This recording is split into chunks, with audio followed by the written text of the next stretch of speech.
Bom dia a todos. Obrigada por sua presença. Esse é o primeiro webinar da série CSO para CSO, que tem como objetivo discutir os desafios na área de segurança e gerenciamento de riscos. O webinar será apresentado por Sérgio Kikufer, especialista na segurança da informação e risco e gerente regional de serviços da Móvel, e o Alexandre Parga, gerente regional de negócios. Durante a sessão, você poderá enviar suas dúvidas por meio de chat, que está disponível do lado direito de sua tela. As perguntas serão respondidas ao final da apresentação. Para iniciar a sessão, passarei agora a palavra para Sérgio Kikufer. Bom dia a todos. Não estou vendo ninguém, mas de qualquer maneira fica um abraço aqui para todo mundo. Eu espero que o nosso bate-papo, que o nosso webinar seja interessante e a gente possa compartilhar com vocês um pouco da nossa experiência em relação à segurança de informação. O tema hoje está relacionado com o desafio de maximizar e priorizar recursos e orçamento na área de segurança da informação. Esse desafio que a gente está percebendo hoje em dia, na realidade esse não é um desafio relativo só à área de segurança da informação. Se nós substituirmos aqui o tema segurança da informação para qualquer outra atividade de negócio, nós vamos perceber que esse tipo de desafio, na realidade, é o mesmo para qualquer área. Em qualquer momento você terá sempre limitações de recursos e vai ter também como meta a maximização desses recursos e do orçamento alocado para isso. Algumas constatações bastante óbvias que a gente percebe em qualquer área de negócio, em qualquer organização. Recursos humanos são limitados, investimentos financeiros são limitados e, obviamente, o tempo que a gente tem para desenvolver essas atividades, elas também são limitadas. Portanto, quando a gente fala em atividades relacionadas à área de segurança da informação, qual deveria ser o nosso critério de priorizar essas ações de segurança? O critério, na realidade, de priorização em relação à segurança da informação, ele deve considerar essas variáveis que nós discutimos há pouco, limitações de recursos humanos, financeiros e o tempo escasso para a implementação, e aplicar, com o uso desse critério, um ambiente de destino.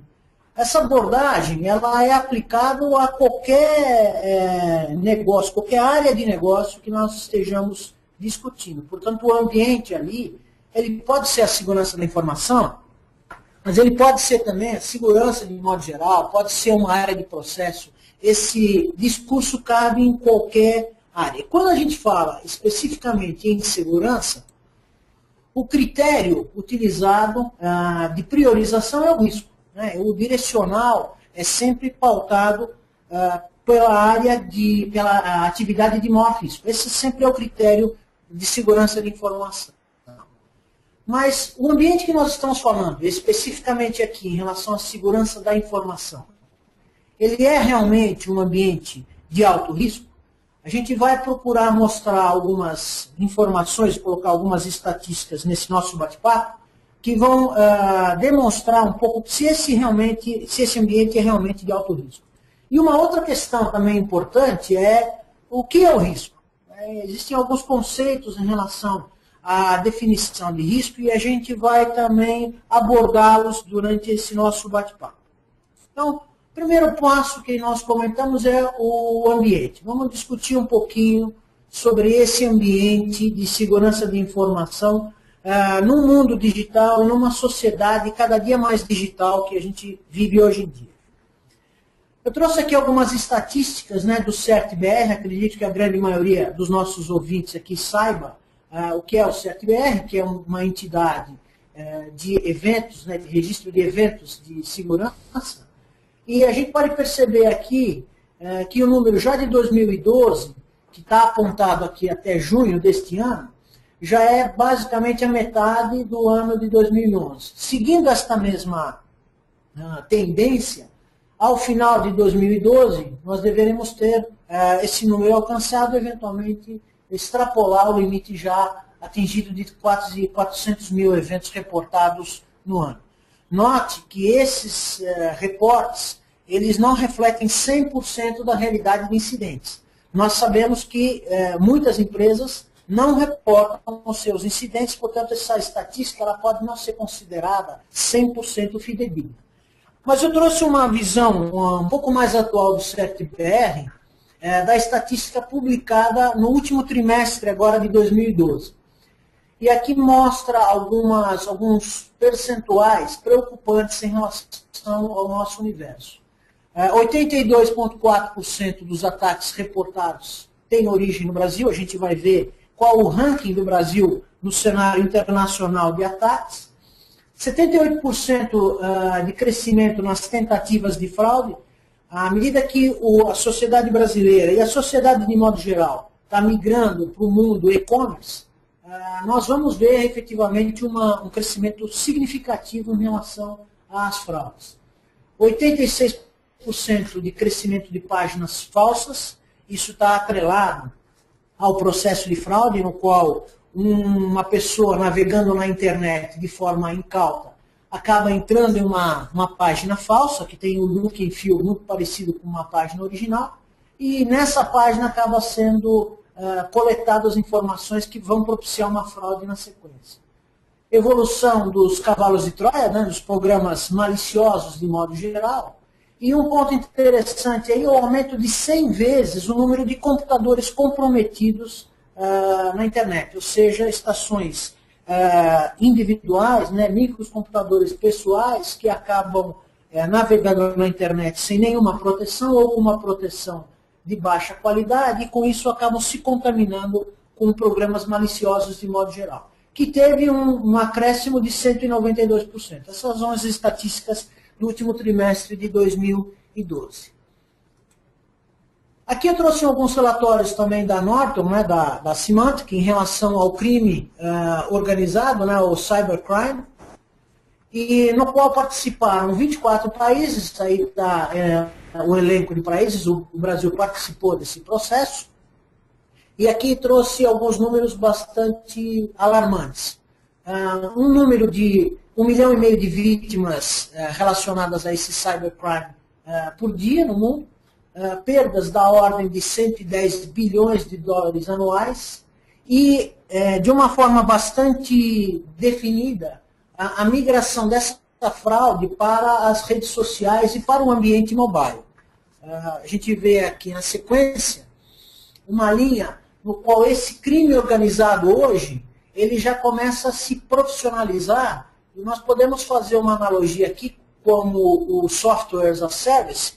A gente tem hoje em dia no mercado já o crime as a service, né? O cybercrime as a service. Aqui é uma nota publicada agora em maio desse ano, falando um pouquinho do underground na área de cybercrime da Rússia.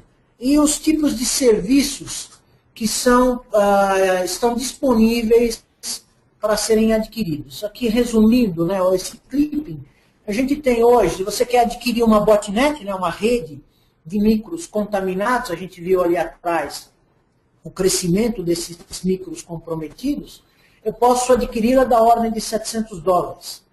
Se eu quiser alugar uma botnet para produzir um ataque, eu posso estar alugando na faixa de $2 por hora. E aí eu tenho um leque de outros serviços criminosos, da ordem de 20 serviços diferentes que podem ser oferecidos, e algumas coisas interessantes do tipo, eu quero contratar um hacker para hackear uma conta de um Gmail, de um Facebook, de um Hotmail. Posso contratar um hacker russo que vai produzir esse trabalho para mim, e eu vou pagar isso da ordem de $130 a $160. Isso mostra um pouquinho como nós estamos caminhando para o crime organizado, inclusive não mais respeitando fronteiras, né? Isso é uma coisa interessante. A internet trouxe uma quebra efetiva de parâmetro geográfico na realização do crime. Aqui é um outro clipe que reforça o que a gente acabou de falar, né? Uma nova modalidade de phishing, o SMS phishing, que nada mais é do que um phishing para mobile, no qual a pessoa recebe uma mensagem de SMS no seu smartphone e com um link associado. De uma forma indevida, essa pessoa clica nesse link e a partir daí vai para uma página falsa na qual os dados são coletados e aí uma possível fraude acontece. Aqui é uma comprovação de que esse fato já não é mais uma linha de suposição, mas é uma realidade. Esse é um clipe de 23 de outubro deste ano, no qual um hacker francês de 20 anos, um rapaz, foi preso na França, acusado de infectar 17 mil smartphones e roubar perto de 1,3 milhão de reais ou 500 mil euros. Isso mostra um pouco, né, como nós estamos efetivamente indo para a área de mobile e os riscos que a gente tem associados a esse tipo de evento. Esse slide mostra um pouco a evolução da internet, né? Então nós temos uma fotografia aí de 2005, no qual foi feita uma estatística dos 20 maiores países, né, na área de desenvolvimento ou países desenvolvidos, e a gente tinha em 2005 um total de 746 milhões de usuários de internet.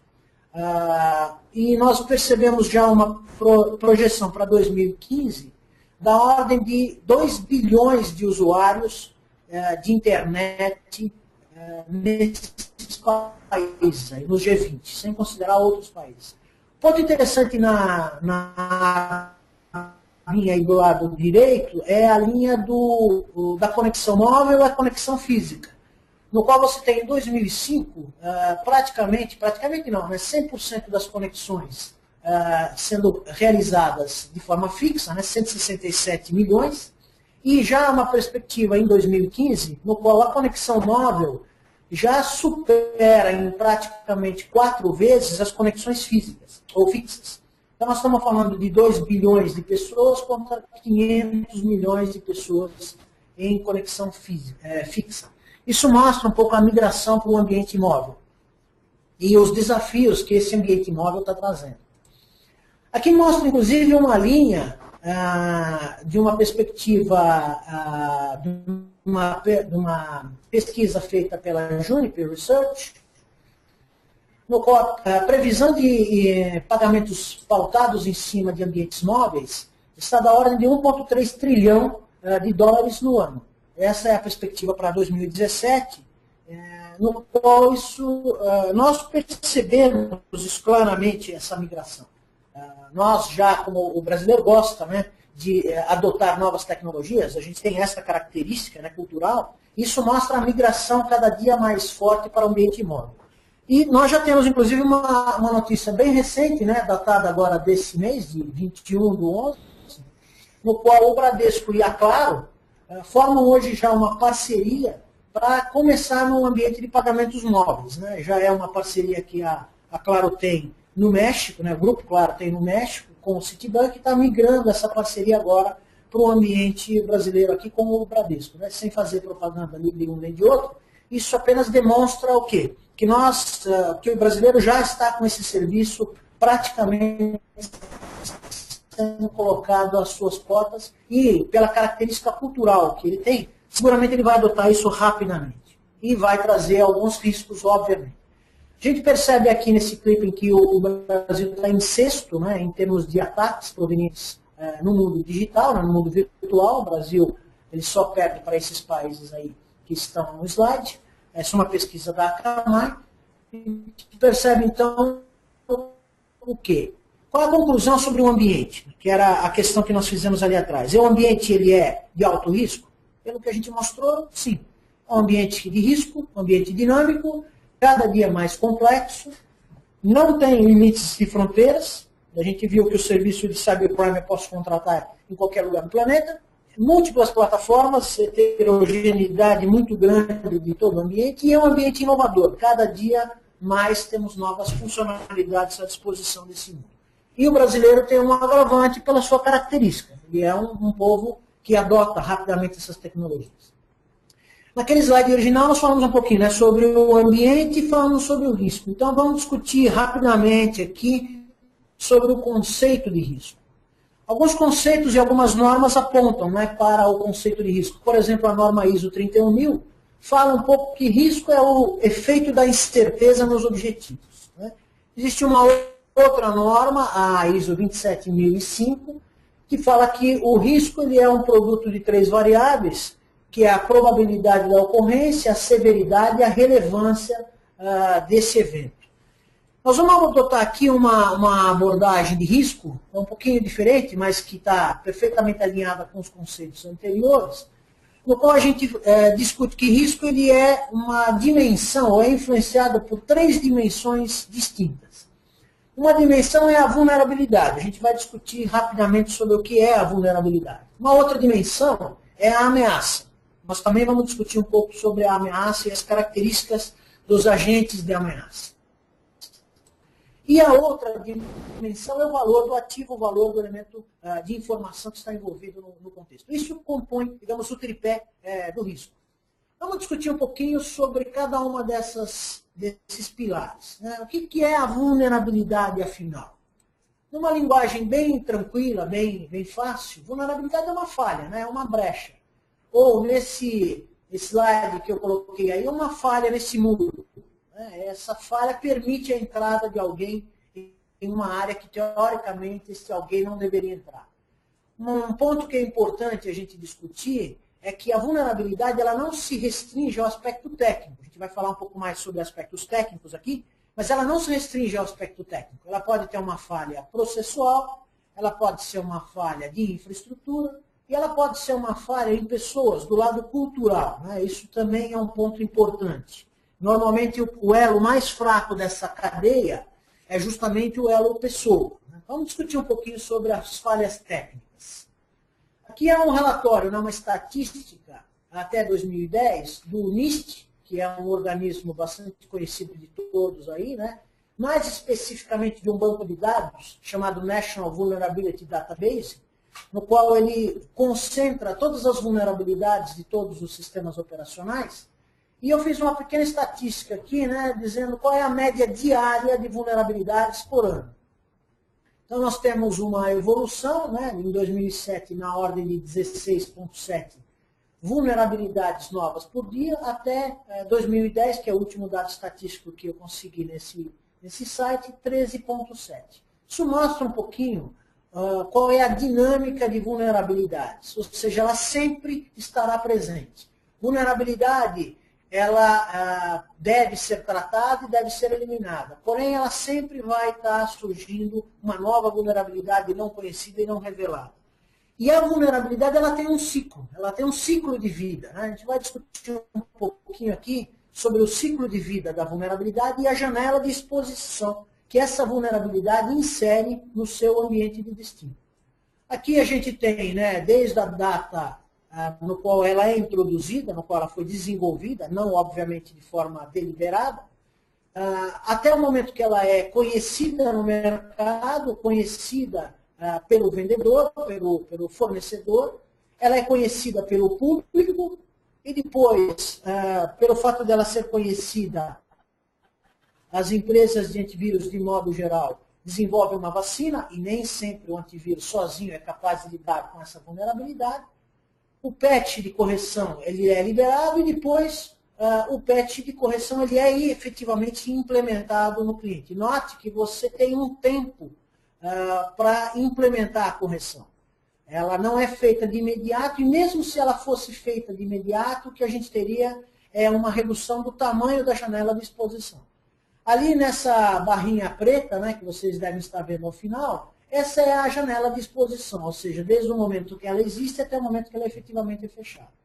Esse é o número de dias que um site está vulnerável. Eu trouxe aqui algumas estatísticas interessantes do White Hat Security, é um relatório de 2011, no qual mostra por segmento, né, aí vocês veem diversos segmentos, a vulnerabilidade, ou seja, a janela de exposição, e o tempo médio que essa janela de exposição ficou à disposição de um ataque.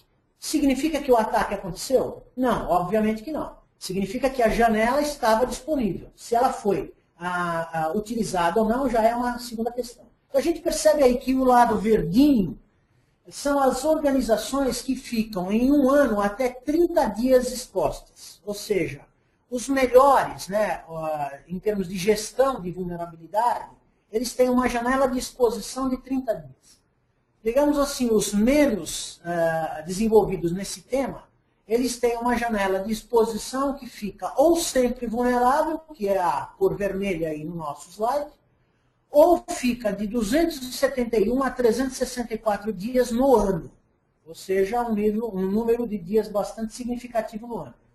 Se a gente pegar a linha laranja e a linha vermelha, a gente tem de 47% a 69% das empresas estão vulneráveis de 271 a 365 ou 64 dias no ano, ou sempre vulneráveis. O que nos leva a perceber que a janela de exposição ela é uma janela presente em todas as organizações. Então, deve ser tratado? Obviamente, mas não é um trabalho simples de ser feito. Aqui é uma outra estatística no relatório da Symantec chamado Before We Knew It, de abril desse ano, que eu achei bastante interessante, e fala sobre ataques de zero day, que são ataques que exploram essa janela de vulnerabilidade, no qual eles ficam indetectáveis de 312 dias, chegando a até 2 anos e meio sem serem percebidos. Ou seja, você pode ter dentro da sua organização um malware, um programa malicioso de modo geral, que está ali trabalhando, buscando informações ou levando informações, na realidade, há algum tempo sem ser detectado. Né? Isso mostra um pouquinho os desafios que a gente tem no cenário de vulnerabilidade. Vamos falar um pouquinho agora de ameaça. Bom, qual que é o agente de ameaça, o agente de agressão? Você tem ali do lado direito, né, o criminoso, né, o hacker, né, tradicional, que a gente tem notícia hoje em dia na mídia, mas você tem do outro lado, eventualmente, um funcionário descontente, né, um camarada que está dentro da organização, ou um cara aliciado, né, pelo crime organizado, ou eventualmente um terceiro, um pessoal de limpeza, não desmerecendo ninguém, né, ou até uma ação grevista pode ser um agente de ameaça, que impede o acesso, né, dos profissionais-chave a um determinado departamento e com isso acaba gerando uma indisponibilidade. Ou seja, você tem inúmeros agentes de ameaça. E aí, aqui a gente fala um pouquinho sobre os motivadores. Né? Quais são os motivadores desses agentes de ameaça? Esse é um relatório também de 2012 da Verizon, né? Data Breach Investigation Report. Ele mostra um pouco sobre os motivadores. Notadamente aí pelo relatório, a gente percebe que motivação primeira é financeira, é uma motivação de estuçamento, né, como uma arma digital para produzir um evento lá nas usinas de enriquecimento de urânio do Irã.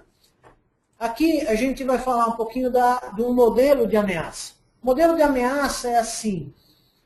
Bom, se existe a probabilidade de ocorrência dessa ameaça, uma vez que a vulnerabilidade está presente, qual é a probabilidade efetiva de ocorrência? Outra discussão importante é assim, contra quem eu quero me defender? Eu costumo dizer que em cima de uma briga, você precisa definir um pouco qual é a característica do seu oponente.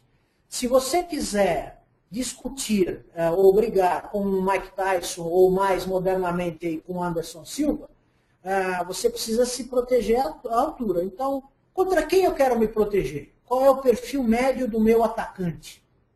Isso é uma modelagem que a gente precisa discutir, de tal forma a definir um pouco o nível de investimento. Obviamente, se você quiser se proteger contra o Anderson Silva, você vai ter que se proteger ou se desenvolver adequadamente. Caso contrário, você não vai fazer frente. Mas se for uma pessoa corriqueira, normal, talvez o teu investimento seja menor. Então, a linha de investimento e a resiliência do seu ambiente depende um pouco do perfil do seu atacante, do perfil da ameaça. Mas um ponto sempre importante para relembrar é que, mesmo assim, você nunca vai estar 100% seguro. Valor do ativo. Esse talvez seja o ponto simples de entender e talvez não muito fácil da gente quantificar. Tem um lado tangível do ativo. Né? Quanto esse ativo gera de uma perda de receita? Qual é o impacto desse ativo, caso ele seja comprometido, nas vendas? Ou qual é o impacto deste ativo quando ele paralisar, uma vez que ele suporta um processo crítico? Esse é o lado, diria, mais fácil de ser contabilizado, apesar de não ser uma tarefa também tão fácil. Mas tem um lado mais difícil, que é o lado intangível do valor do ativo. Quanto custa a imagem ou o comprometimento da imagem de uma organização? quanto custa, quanto gera de perda de receita, o comprometimento da credibilidade ou da reputação de uma organização. Esse, efetivamente, é um risco que a gente corre quando você não trata adequadamente as informações. E é um valor do ativo significativo. Aí a gente vai discutir um pouquinho em cima desse cenário, né, no qual essas três componentes do risco nos direcionam. Quais são os direcionadores efetivos que nós temos? Muitas vezes, na área de segurança da informação, você é dirigido pelo incidente. O hacker, um vírus, uma infecção, um vazamento de informação, um incidente de modo geral. Cada um de nós lida com incidentes das formas mais variadas. Outro direcionador é a regulamentação. O segmento financeiro é bastante direcionado pelo Banco Central, o segmento de cartão de crédito pelo PCI Council, as empresas com ações na Bolsa de Valores de Nova York são direcionadas pela lei Sarbanes-Oxley. Todo mundo tem um direcional de regulamentação, ou até mesmo uma regulamentação interna, uma política interna da organização. Porém, o que a gente está propondo? Não, você tem uma visão de planejamento, uma visão de gestão de segurança, governança, gestão de risco, uma vez que o risco é o direcionador do investimento em segurança. Quando a gente olha para esses três direcionadores, dois deles são reativos. O incidente é uma forma reativa de se direcionar investimento em segurança. Regulamentação também é uma forma reativa de se direcionar investimento. O que nós estamos propondo aqui, adicionalmente a esses dois direcionadores, que são reativos e que sempre existirão, você acrescente um terceiro direcionador, que é o preventivo, que é o planejamento. É uma visão de prevenção em relação à segurança da informação. E esse aspecto de regulamentação, ele se torna cada dia mais complexo, né? A tendência do mundo digital, e a gente já viu há pouco agora a aprovação da lei Caroline Dickmann, a tendência da regulamentação é ser cada dia mais forte, uma vez que a sociedade está migrando efetivamente para o mundo digital. E a regulamentação ajuda a garantir segurança sobre esse aspecto. Bom, a linha de discussão agora é, como é que eu administro tudo isso? Né? Qual é a dificuldade que eu tenho que enfrentar? A gente vai falar um pouquinho e rapidamente sobre o cenário de métricas e para que eu possa me direcionar onde que eu estou e aonde eu quero chegar. Esse talvez seja o grande desafio quando a gente fala de governança de segurança. Nós vamos falar um pouquinho desse conceito de governança, que é uma coisa relativamente simples, não fácil de implementar, mas simples em termos de conceito. Governança é o quê? Você tem os seus ativos, sejam eles quais forem, sob sua gestão efetiva. Só que esse ambiente ele é um ambiente complexo, dinâmico, altamente dinâmico e sujeito a vulnerabilidades que aparecem de forma inesperada. A gente viu ali a estatística atrás, mostrando alguma coisa da ordem de 16 a 13 vulnerabilidades diárias. É impossível você fazer frente a todas elas. Portanto, uma vez que eu tenho esse ambiente dinâmico, eu tenho que gerenciá-lo adequadamente. É a governança, é o G da governança, do GRC. Eu tenho que priorizar as minhas ações de segurança e a linha de priorização é o risco. Aonde eu tenho maior risco e para onde eu tenho que olhar em primeiro lugar. E eu preciso estar aderente às normas, ao compliance. Sejam eles normas até internas, não necessariamente normas externas. Esse, basicamente, é o contexto do GRC, que é governança, riscos e compliance. Basicamente, você tendo um repositório dos seus ativos, mapeando os controles que procuram mitigar esses riscos, uma vez que a gente sabe que o risco ele é função do número de controles implementados, a definição clara de políticas, a coleta dessas informações e dessas evidências de vulnerabilidades, e a gestão da remediação dessas vulnerabilidades, que é uma visão eminentemente de processo de segurança, e um dashboard, de tal forma que você possa ter uma avaliação sobre o grau de compliance em relação a esses contextos.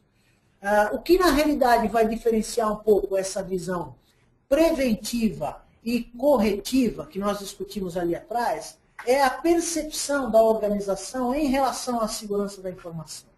Uma linha que a gente pode chamar de uma visão mais de commodity, genérica, que é, digamos, uma grande maioria do mercado, focado na reatividade, E algumas empresas, já pensando de forma estratégica em segurança, já numa visão de planejamento e prevenção, fazendo essa migração de um ambiente para outro. Essa é a vocação da segurança. Qual é a vocação? Ela pode estar caracterizada numa visão eminentemente reativa ou não. E aí a gente mostra algumas discussões.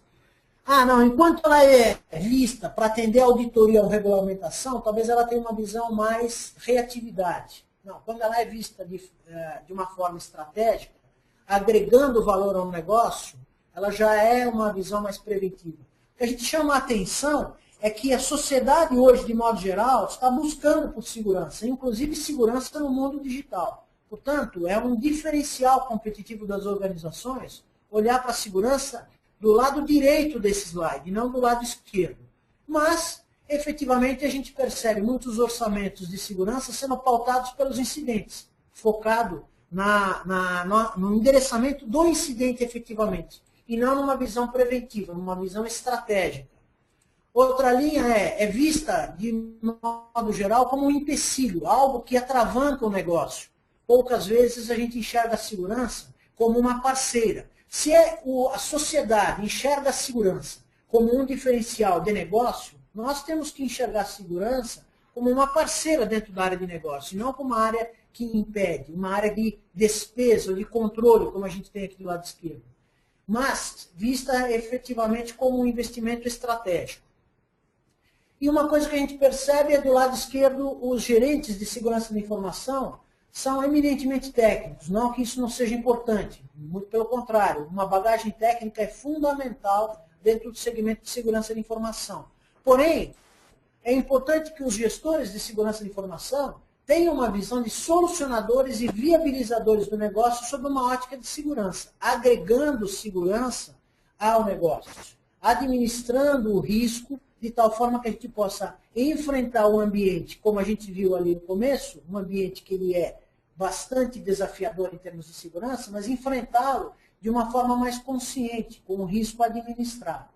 Vou passar a bola um pouco agora para o Alexandre Vargas, da área de negócio, de gestão de negócio, no qual ele vai comentar um pouco aonde a Móvel pode ajudar os nossos colegas aí nesse endereçamento. Vargas.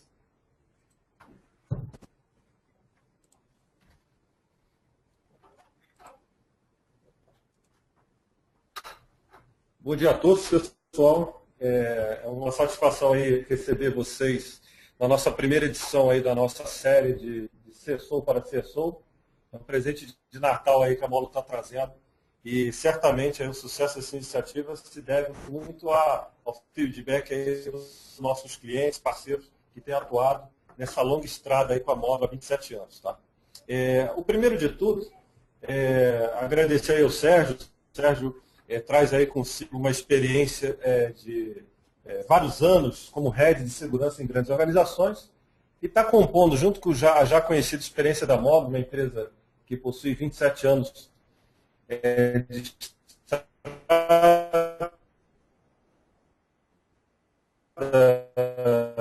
uma multinacional brasileira, aqui lá fora, participou ao longo de sua trajetória. E certamente ela tem trazido aí, compondo com o Recupre, nosso restante do time, um conjunto de conhecimentos e background aí para auxiliar as empresas no estabelecimento desse modelo. Tá? A primeira grande referência, sem dúvida, quando a gente fala da implementação de modelo de gestão e governança da informação, está muito fortemente pautada esse método de um framework a ser diagnosticada com base nas referências conhecidas e as boas práticas aí de mercado. Então, estamos falando da ISO 31000, que foi citada pelo Sérgio anteriormente, a ISO de gestão de riscos. A família da ISO 27000, tá? A Móvel é uma participante ativa da criação tanto da norma no seu nível internacional, da sua família de normas no nível internacional, como aqui na tropicalização dessas normas pela ABNT. Tá? A citar como exemplo, a 27014 está em fase final aí de revisão, a norma que trata de governança e segurança da informação, e ela está prevista aí para os próximos meses ser publicada. E certamente, quando a Módulo implementa o modelo, ela leva em consideração, primeiro, referências de mercado. A Módulo ela participa ativamente da criação desses frameworks, onde grande experiência está lá inserida, embarcada, e também parte da referência da própria contextualização do seu próprio cliente. Tá? Quando a gente fala de contextualização, estamos falando exatamente de acordo com a indústria e o perfil de atuação dessa empresa, vai ser a dosagem desse modelo, a forma que esse modelo vai ser implementado. A gente sabe que uma indústria financeira é pautada por severas regras de compliance, empresas de capital aberto devem seguir um padrão rígido aí de governança corporativa, atender a um nível diferenciado de governança. Empresas ali de capital fechado, de gestão familiar, obedecem a um padrão de governança distinto também. Enfim, a gente procura avaliar a saúde e o contexto da empresa e, dentro desse primeiro diagnóstico, montar ou desenhar um modelo de gestão e governança que seja aí, eficaz. Então a gente busca aí o pragmatismo, né, a praticidade e a eficácia aí como guide. Sem dúvida, nada se sustenta sem uma firme estrutura de políticas. A gente está falando aí de estabelecimento de diretrizes, normas, procedimentos que vão pautar a implantação pela empresa aí de um modelo eficaz em toda a sua estrutura. Não citei aí, mas eu estou falando também de formação educacional, né? Você promover a mudança de cultura dentro da organização. Mais que a mudança de cultura, na verdade, é um aperfeiçoamento da cultura, buscar dentro do comportamento tradicional aí dos seus colaboradores e parceiros uma visão maior de orientação a risco, né, a tratar o risco como algo constante e impossível de se eliminar, mas necessário de se tratar, e contexto de segurança, trazendo até, muitas vezes, para um contexto particular, para uma visão particular do indivíduo, né, como ele pratica a segurança dentro e fora da organização. Esse modelo não se sustenta também sem a automatização desses processos, e para isso a Módulo utiliza sempre sua plataforma, desenvolvida há mais de 10 anos e sendo aplicado de forma sucedida em diversas estruturas. Essa plataforma é o Módulo Risk Manager, faz com que os processos de gestão que a gente vai conversar, tem conversado aqui e vai conversar nas próximas edições da série, certamente são mais facilitados. Então, quebra o paradigma do responsável de segurança estar lá tratando a primeira coluna do slide anterior que o Sérgio apresentou, ou seja, a segurança não é algo genérico, não é algo orientado somente a incidente, não é um custo, e busca trazer aí uma percepção aos gestores, à camada executiva da organização, como a segurança é importante e em muitos casos, um diferencial competitivo muito forte. Tá? Através dessa automatização, a gente cria um painel de métricas e indicadores orientados muito fortemente a risco, ao nível de compliance regulatório, enfim, como a organização ela está hoje e como ela pode buscar a ser e o que ela pode fazer no meio do caminho. Tá? Então, o processo forte de automatização e aculturamento das pessoas-chave dentro da organização vão pautar aí a criação desse painel e um guiding aí para a empresa, na verdade o gestor de segurança, obviamente, é a empresa, mas criar um grande painel e uma visão aí de governança em cima dos processos de segurança da informação. Obviamente, isso também não se subsiste sem a empresa, sem a organização e, obviamente, as funções de segurança dentro da organização estarem olhando continuamente para esses indicadores. Então, a Módulo implementa dentro desse modelo um modelo de monitoramento contínuo, olhando aí tempestivamente para as regulamentações que a empresa precisa adotar, então auxilia esse processo aí de monitoramento desse radar regulatório, auxilia em cima das bases de conhecimento, as referências que ela precisa estabelecer, a empresa precisa estabelecer para cumprir esse compliance. Apoia justamente na implantação de um modelo de gestão em cima de incidentes de segurança de informação, que uma coisa é você lidar de forma preventiva, ou seja, o que eu chamo de condições normais de temperatura e pressão, né? Mas precisa lidar também com aquilo que acontece diariamente de forma normalmente fora do controle da organização. São variáveis externas, mesmo variáveis internas. Então, dentro desse modelo de gestão, a gente implementa um modelo de monitoramento contínuo em cima dos incidentes. E busca, obviamente, integrar com mecanismos e soluções que que a empresa já possua dentro da sua estrutura, de tal forma que você tenha aí a consistência dos indicadores e a priorização na medida correta. Tá? Esse trabalho ele consiste também num papel contínuo aí de advisory e outsourcing de profissionais nas diferentes camadas para auxiliar não só na implantação, mas como na efetiva gestão aí, perene desse modelo. Tá? Eu havia falado que a Módulo implementa um framework, esse framework ele é suportado aí por um modelo que a gente chama do PDCA. Então, a Módulo oferece, dentro do seu portfólio de soluções, a plataforma e as soluções, os serviços de implantação dessa plataforma e auxílio aos gestores aí de segurança e de riscos da organização. Esse framework obedece um modelo muito similar ao PDCA, que muitos de vocês estão familiarizados. Estamos falando do planejamento, a começar pelo inventariar o universo de gestão que você precisa ter. Então, estamos falando de inventariar ativos, inventariar processos, estamos falando de inventariar estruturas, unidades remotas, enfim. A gente trabalha muito fortemente na questão do inventário, que ele cresce na medida que o seu universo de gestão precisa crescer. Tá? Então, aí eu ofereço aí, graficamente um painel onde você estaria organizando aí seu perfil de elementos e ativos de informação que você precisa gerenciar. Você lança, dentro desse processo de gestão, um constante trabalho de diagnóstico. Então, através de mecanismos e soluções automatizadas dentro da nossa plataforma, a organização ela pode realizar um trabalho automatizado e bem capilarizado de levantamento de informações. Seja disparando coletores para levantamento de aspectos tecnológicos, seja através de envio de questionários por e-mail, por smartphone, enfim, você ganha uma capilaridade na medida da organização. Que tipo de informação você vai querer levantar, você lança e-mail dessas funcionalidades para buscar o resultado que você precisa. Isso vai compor os painéis de indicadores. A partir do momento que você estabelece o que você quer gerenciar, que tipo de base de referência você quer estabelecer comparativa, você consegue estabelecer um painel de indicadores que vai ser aí um dos direcionadores para você tomar decisão, você como gestor de segurança.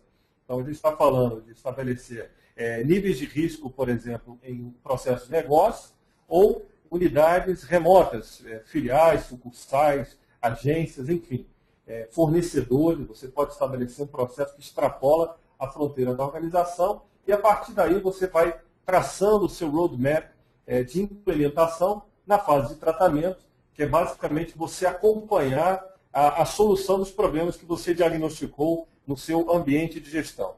Então, se você está falando de estabelecer um processo, por exemplo, de vulnerability management, onde você vai levantar as vulnerabilidades do seu ambiente, você está traçando aí métricas focadas em melhorar a segurança tecnológica do seu ambiente.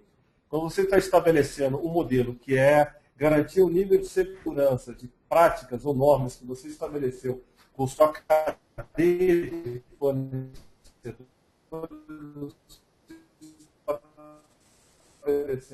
está estabelecendo que vão ter que cumprir e acompanhar e estabelecer, inclusive, perfis, determinados perfis de fornecedores, você vai exigir um nível maior, e determinados perfis, em função da criticidade da informação que ele custodia da sua organização, vai exigir um nível de exigência menor. Enfim, você estabelece as métricas de acompanhamento e os indicadores que você vai perseguir nesse modelo. O modelo, eu gosto muito de frisar, usa o elemento de risco como aglutinador, mas permite aí você ter uma visão multirregulatória.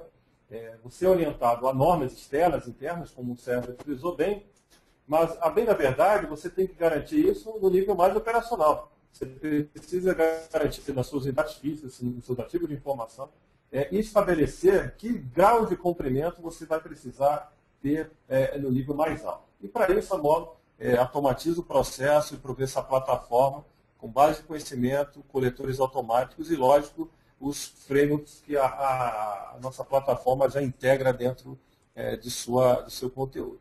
Dando alguns exemplos, antes aí de passar para a palavra novamente para o Sérgio, uma visão de integração que faz parte do dia a dia do gestor de segurança é justamente ele poder unir o trabalho que ele já faz de mapeamento de vulnerabilidades com os processos de negócio. Então, a Módulo integra, através da sua solução, uma série de soluções de Vulnerability Management e traz o resultado para dentro dessa plataforma e permite que uma visão técnica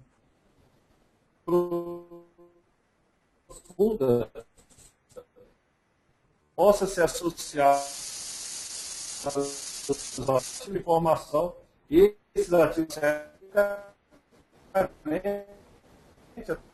de soluções que você eventualmente tem implantado dentro da sua estrutura e dá aí a percepção do risco ao negócio que você precisa enfrentar e que você precisa usar como indicador nas suas ações. Obviamente, a visibilidade desse trabalho é se você não estiver aí criando seu painel de indicadores em cima da questão tecnológica, o risco ao processo de negócio. Você pode trabalhar isso numa visão evolutiva, por exemplo, o gráfico mais abaixo aí.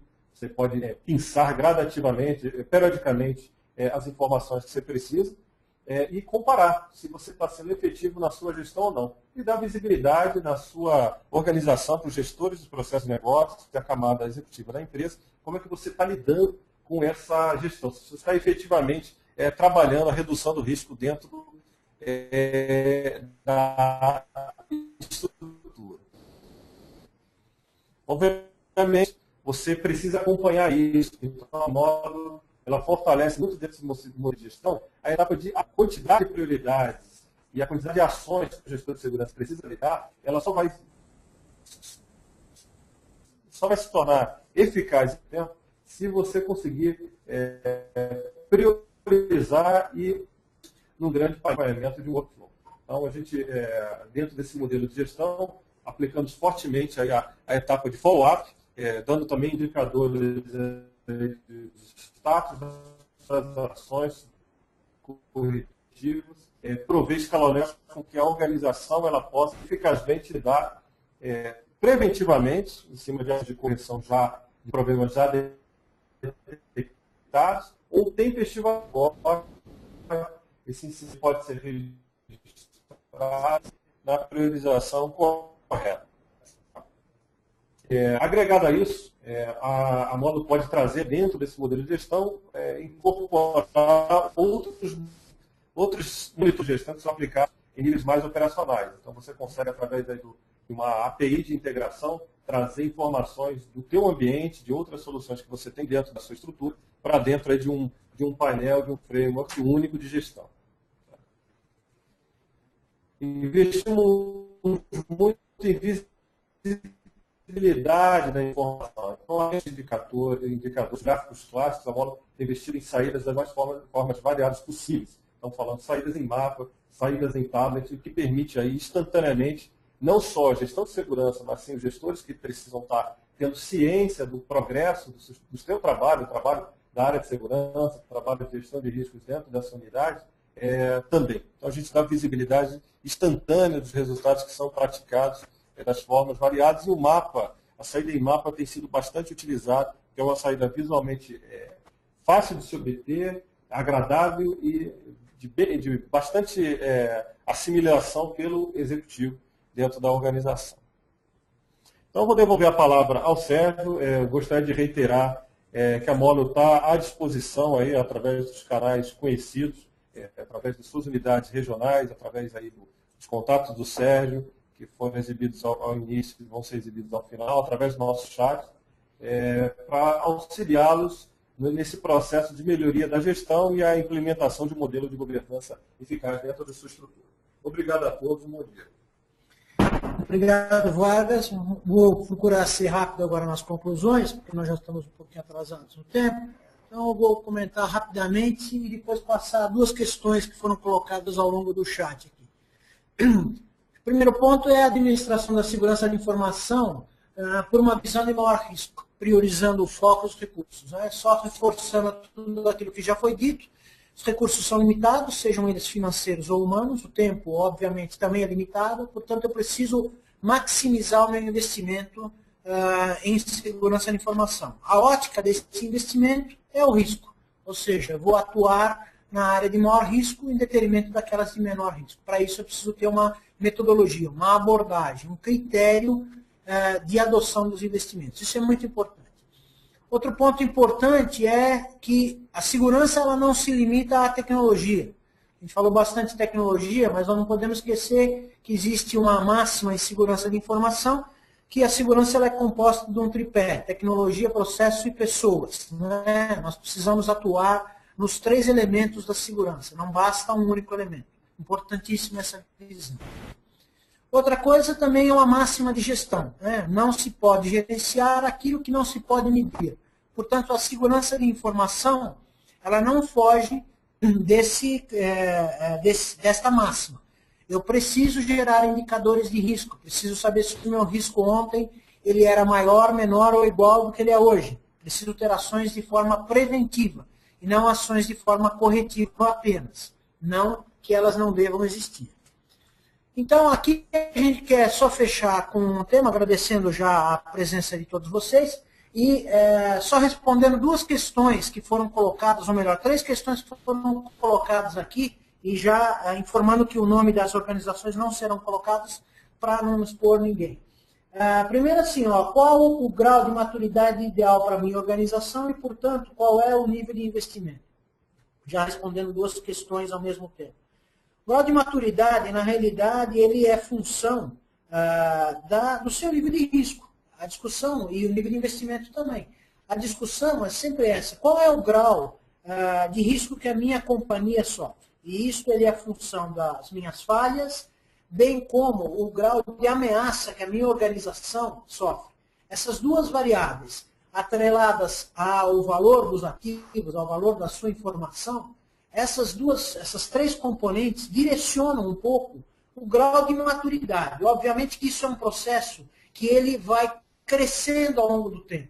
Não se pode exigir que uma criança saia correndo sem ela saber andar, sem ela saber engatinhar. Existem fases. Então, existe uma estratégia. Portanto, é super importante ter um planejamento, ter uma visão de plano diretor de segurança de informação. O Módulo pode ajudar bastante as organizações nesse sentido. E o grau de investimento, ele, obviamente, está atrelado a isso. Está atrelado à capacidade de investimento da organização. As organizações elas são distintas entre si, portanto, a sua capacidade de investimento também é diferente. Isso tem que ser considerado dentro do nível da análise de risco, a sua capacidade de investimento tem que ser levada em consideração de tal forma a você atuar na área que te apresenta maior risco, otimizando e maximizando o seu investimento. Uma outra questão mais logística desta apresentação que foi colocada aqui, se ela estará disponível para ser utilizada como apoio aí dentro das suas organizações. Sim, ela estará sendo gravada e será colocada no site da Módulo à disposição aí dos nossos clientes. Então, já de antemão, vou agradecendo a presença de todos vocês. Colocando só uma última questão, né? Se a segurança existe, eu costumo dizer que segurança não existe, porque se você gastar, sei lá, 100 milhões de dólares em algum elemento qualquer, ele vai ficar 100% seguro? A gente sabe que não. O risco será menor. Portanto, o que a gente tem, na realidade, é sempre uma gestão, é uma administração do risco. Então, precisamos sempre ter isso em mente. A segurança não existe, o que existe é uma administração dos riscos. Queria agradecer já novamente aos ouvintes aqui, à plateia, e nos colocar à disposição, por intermédio desses endereços que estão aí no slide de vocês, para auxiliá-los no desenvolvimento e no endereçamento das questões de segurança da informação. Muito obrigado a todos.